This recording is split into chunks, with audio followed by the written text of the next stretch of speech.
Hello, my name is Ategeka Musinguzi, and welcome to my YouTube channel, Ategeka Shelf. And on this channel, we're going to be talking a lot about books, and that's going to be philosophical books, literature books, or any other type of media that I find particularly interesting. And so that's sort of what we're going to be talking about on this channel. Today, specifically, we're going to be talking about if you're a beginner to philosophy, which philosophy books do I recommend that you begin with, that you start with, that you read first. And this is going to be for absolute beginners. This is not intermediate level people, people who are already in college. This is going to be people who are like, what is philosophy? How do I get into philosophy? And they're just sort of beginning. Um, I do want to answer a little bit of a question before we actually get into the five books that I'm going to recommend, which is why philosophy? And yeah, I don't know if there's an answer to the question why philosophy. I don't think even philosophers know why philosophy. There are a lot of different answers out there, but for me specifically, why did I choose to study philosophy? Why do I choose to major in philosophy? And the answer for me is quite simple, which is that I'm like a dog with a bone.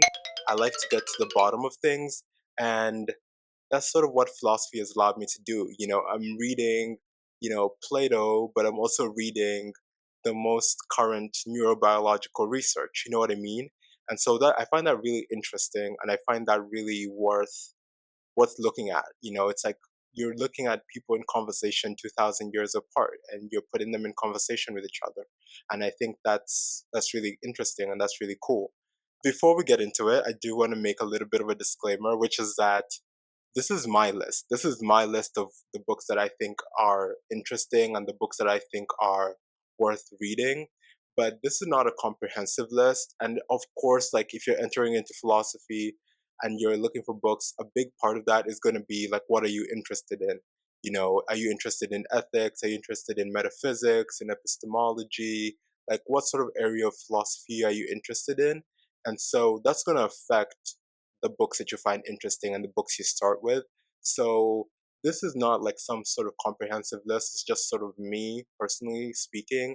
And so take this as a guide, but don't take it as like the comprehensive list.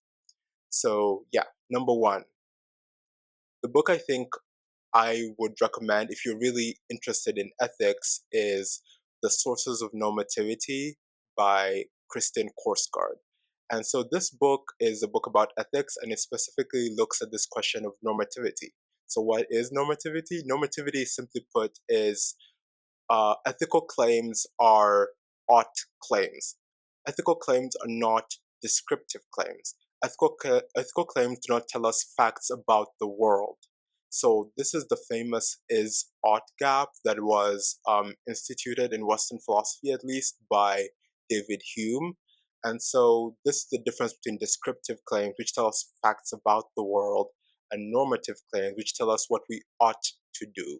And so Kristen Korsgaard in this book is sort of looking at the sources of our ability to have normative claims. And it's sort of anthological. She's sort of looking at the past, and she's sort of also integrating her own ideas. I think if you're really interested in ethics, which I think a lot of people who begin philosophy are, then the Sources of Normativity by Kristen Korsgaard, I think, is a really interesting book. The second book that I would recommend you begin with is Primary Readings for Understanding Theology by Diogenes Allen. Um, I think this book is really interesting because it's sort of looking at theology through the lens of philosophy. But if you are someone who is entering philosophy, you would be surprised at how much God enters into the conversation. And that's in ethics, in politics, in metaphysics. God enters into philosophy like a lot of times. And it's really important for you to be able to at least understand the philosophical tradition behind that. This book is also an anthology. It's looking at Plato and Aristotle and Aquinas and Anselm and Heidegger and Hegel. So it has a very wide reach and covers a lot of philosophers on the question of God. And I think it's really interesting. And I think that you get to sort of see the history of God in philosophy, and you kind of get to see how much God enters into philosophical conversations.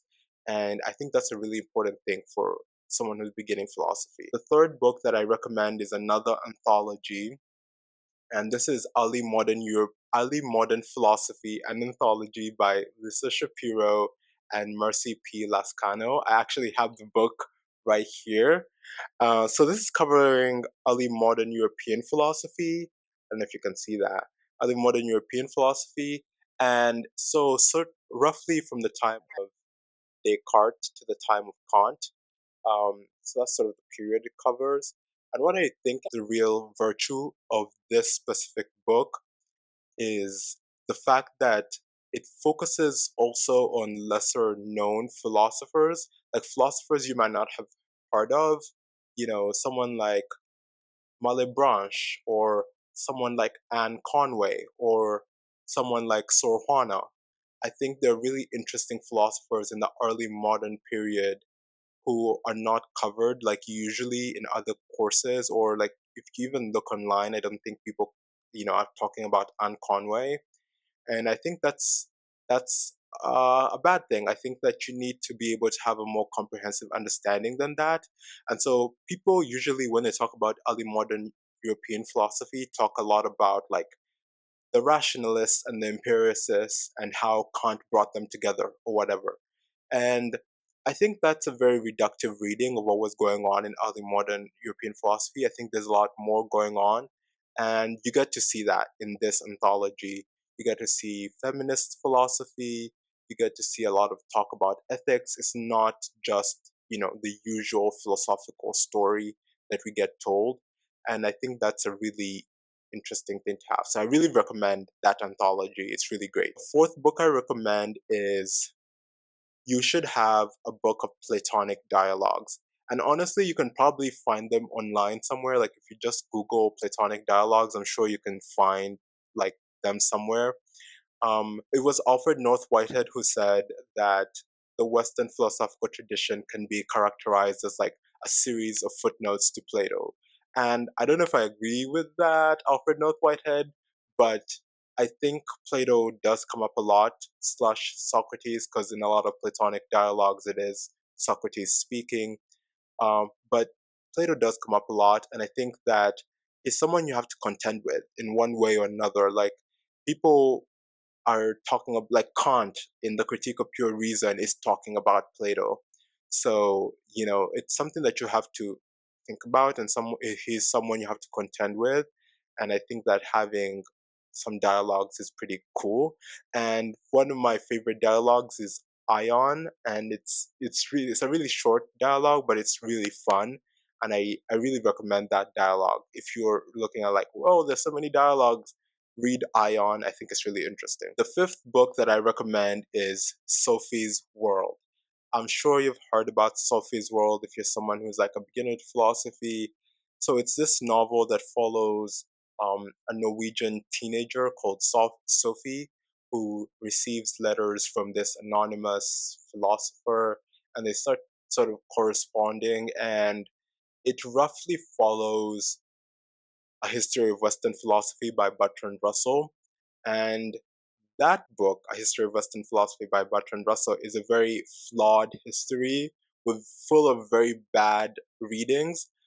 But I think that the novel Sophie's World is still a fun novel. Like if you're just sort of getting into philosophy, but don't take the way it presents information as like the way that philosophy interprets all these figures. Like there's a lot of discourse and a lot of stuff that, is not, correct, or is not the